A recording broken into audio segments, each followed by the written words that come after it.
Hello friends! Tonight I'm going to be sharing with you my third and final framework, which is Metaphoric Improvisation.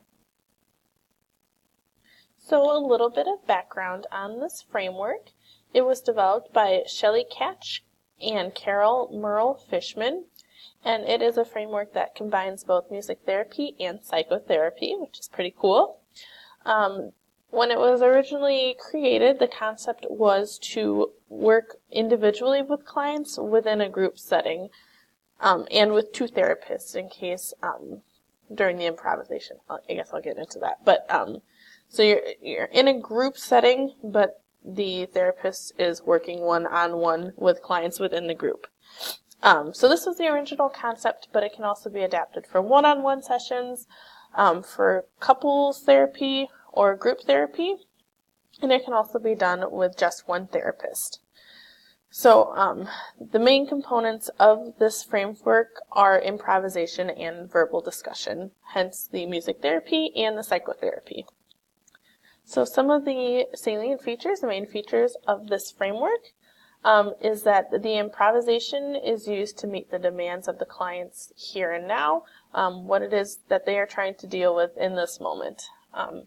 The overall structure of the improvisation and the session itself, more so the improvisation, can be structured by the client or the therapist depending on what is more appropriate.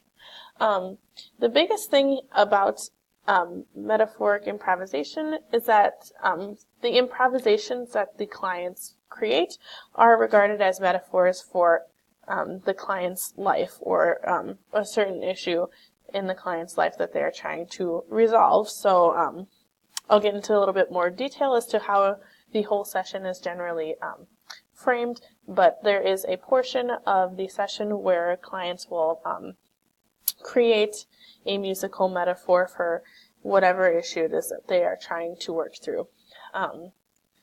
So this was initially developed for adults in the community, and it's kind of going along that. One of the important factors for this framework and clients who are going to participate is that clients must have verbal, expressive, and receptive language skills because it is also a verbal framework. Like I mentioned earlier, the main components are improvisation and verbal discussion, and the client must have a belief in the effects of therapy or else it won't be effective.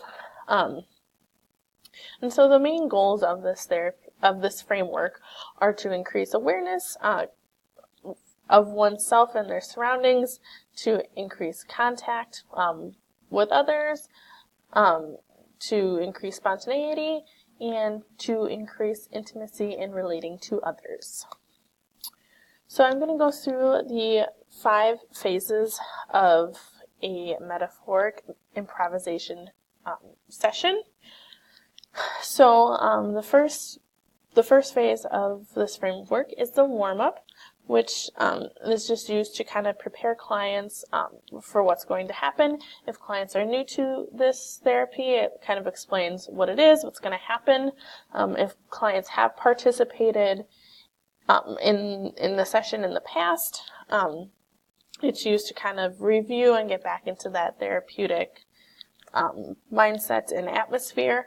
Another thing I haven't mentioned yet, forgot to mention, is that these sessions are meant to be done either once a week for at least 2 hours, or in like an intensive weekend-long workshop. So depending on like what kind of session layout, time framework you have will depend on how exactly the warm-up is. So, and this warm-up is done as a cohesive group. So then we move into the second phase, which is identifying an issue. And I should have put a little diagram, but it kind of shows a circle cycle, which each client runs through with the therapist individually. So the second phase begins the cycle where the therapist will start working with the client complete this cycle and then move on to the next client. So the therapist will work with the client to identify an issue. These issues can be latent. Latent issues are issues that are very identifiable to the client and to others and are easy to identify. Excuse me. And manifest issues are the more underlying issues that kind of are the cause of the latent issues that are more obvious, and these manifest issues are generally less obvious to the clients and to others. So also during this stage, the clients will create a contract.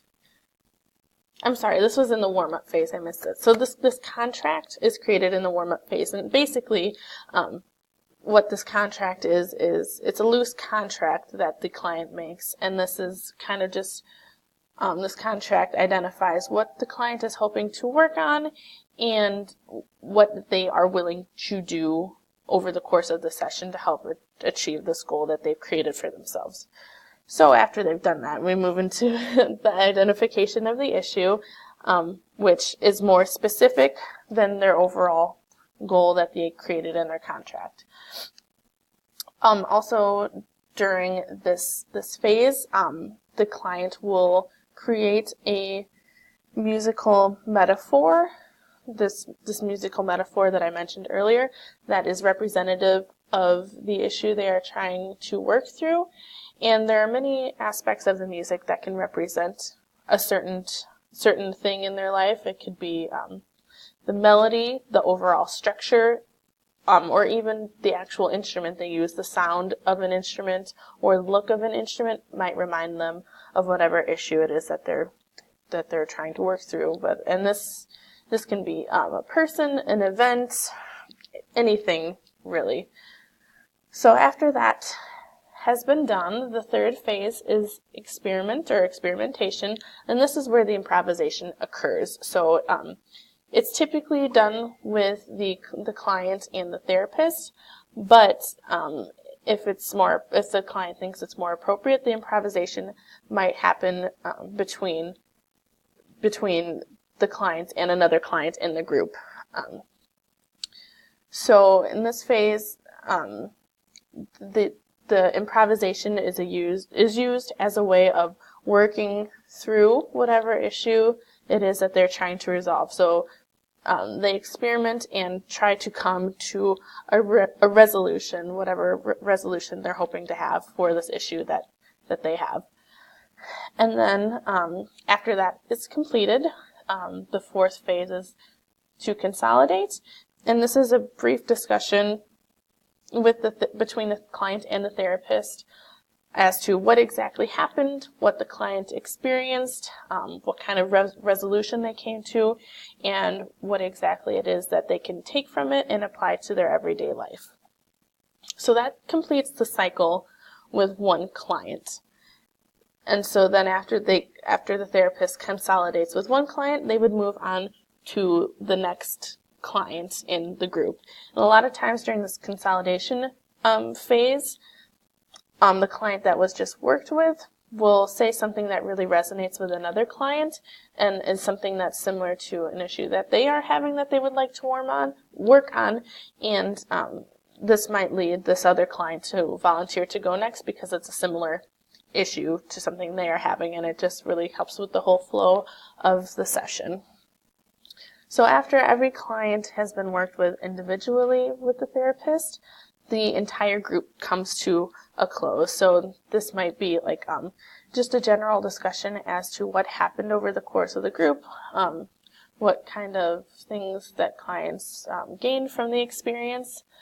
A lot of times the book mentioned that a lot of times groups need musical nurturance, meaning like they just worked through some issues through music, but now they need music to kind of help calm themselves, bring them back into like a state of calm, and so they need this music to kind of be representatives of something other than this issue they were trying to work through.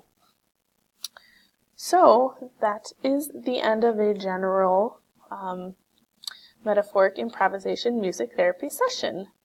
Here are my references, just the Brusha book. I hope this was informative. I hope you all have a good night. Thanks for watching.